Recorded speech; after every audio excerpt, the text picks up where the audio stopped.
Before we get started, I need to mention that this video is inspired by a comment that one of you guys left in my previous video, so thank you very much for the concept. In the search for the most powerful units and tabs, we have looked at two key examples of power enablers, the Euler and the Harpoon. However, both of those are far from the most powerful units, and they're one of the best titles stems from a purely supportive role.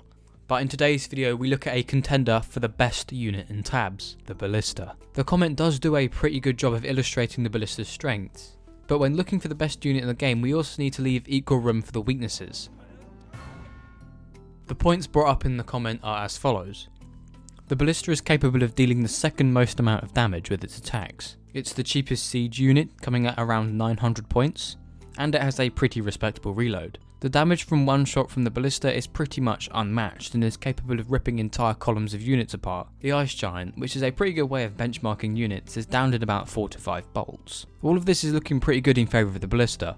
However, now that we've looked at its strengths, we must now turn to its weaknesses. The Ballista, for all its strengths, is a very limited unit. Unless units are in columns, it's only able to attack one unit at a time.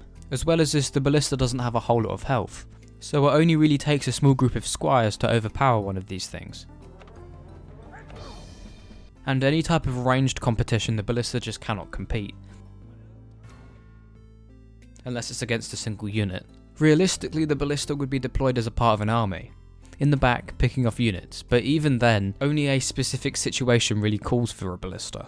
So on the basis of how many situations the Ballista is good for versus what it's not good for, the Ballista is far from the best unit in the game and is incredibly situational. The two most important features about this is its damage and the fact that it only shoots one unit at a time. This all means that the one situation in which the Ballista prevails, taking out specific targets in the enemy team, whether it be another siege weapon or a giant or something like that. But in pretty much every other situation, the Ballista is either useless or outclassed by the cannon or the catapult, and you are much better off using one of those versus a Ballista. So to conclude my thoughts, the Ballista by definition is the most powerful unit in the game, but it's the delivery of said power that makes this unit very limited. It's incredibly situational, being as though it can only take up one unit at a time, and in most situations you would use a Ballista, you are probably better off using a catapult or a cannon.